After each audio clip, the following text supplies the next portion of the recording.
Alright, so I'm going to start my first video here doing this. So just going to do a quick capture of how I use Gann fans in my trading here. And my buddy Rich was kind enough to let us use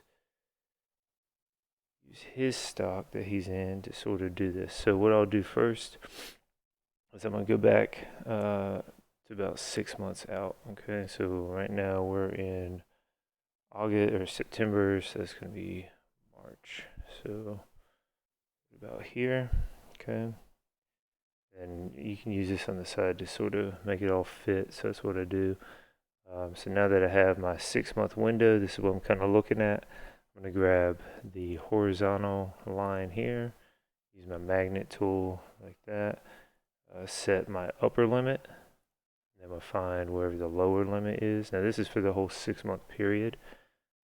Then I'm going to take my vertical line. Now I'm looking for where the furthest swing was in the trade, right? So I'm going to go all the way back out to here.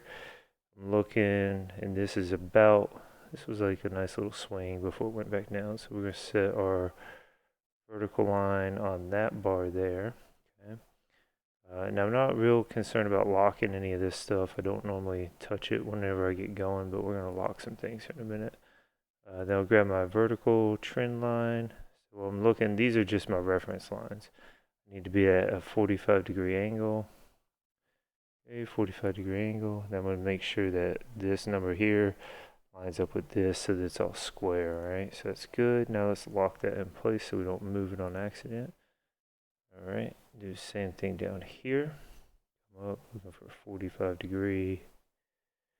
Okay, that looks good. Make sure 45 is good. 40, okay, so we're a little bit off here, so we want to just tap that down. That's good. All right, so now these are our guidelines, if you will. So then we're going to grab the Gann fan thing here, this tool, and ride it right up to here. And it needs to kind of go right along that 45-degree line we just made. Again, we'll double check and make sure this is all square. That's good. Go ahead and lock it in place. Then we're going to do the same thing for the top.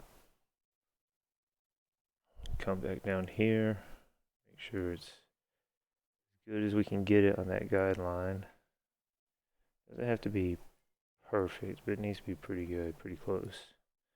All right, and the next thing I like to use is the Fibonacci retracements. This is another tool that kind of helps me see what's going on. Now it's kind of looking a little messy right now. I know it's I'll explain it all here in a second.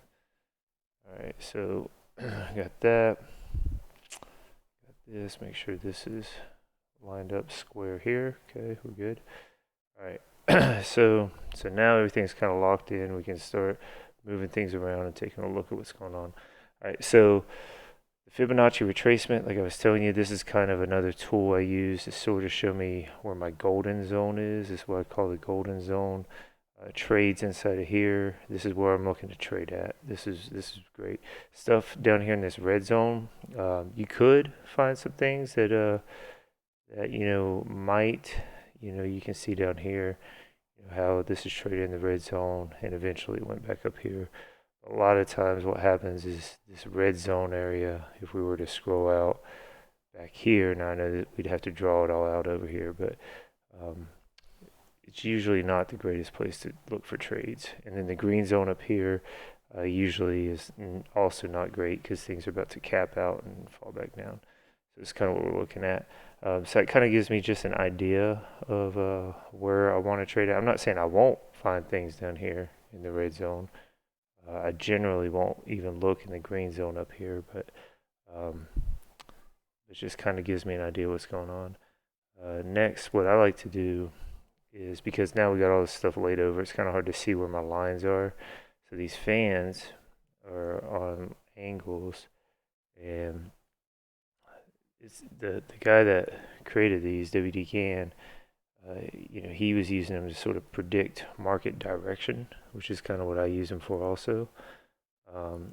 So you can kind of see what's going on. So if we were to look back over here, right, we can see, I don't need that, I just need to straighten this one out, I guess. We can see how when it was trading and it broke through here, it started to respect this kind of channel, right? And we can see that goes up.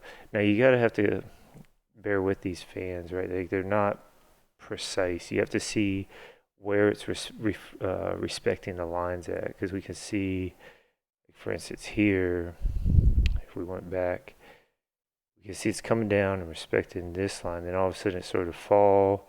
It fell through this line, continued to fall, and then it hit this zone, and then this line here before it would bounce back up. So when I'm using these things, I'm looking for usually 2 days of validation, and then on that third day, if it's following the trend, I'll buy in.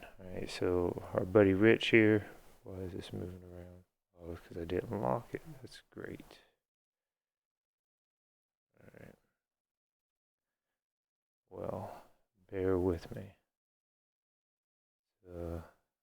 Not what we wanted to do.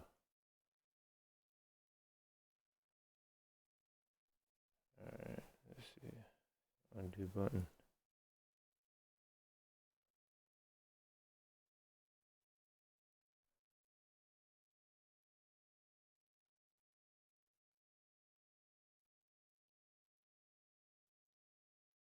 We're back until. Yeah, it looks like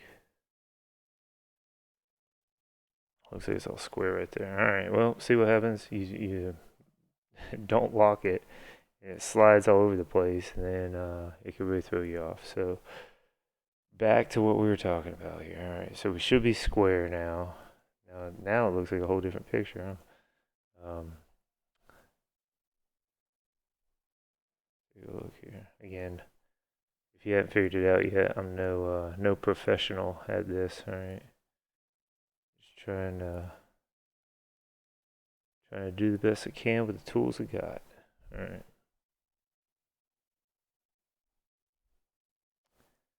Now we can take another look here. All right, so like we said before, so this black line here, that's our 200 day moving average line. All right, so we can see how on this stock, our buddy stock here, it started to dip through it, and then it started to bounce back off of it, right? Now I'm a little bit cautious here because this is right now acting as a resistance line.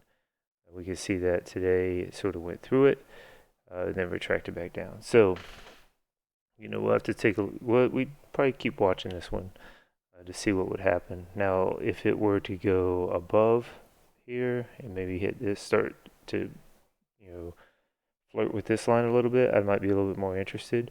Right now, I'd be a little bit cautious on how this one's gonna turn out.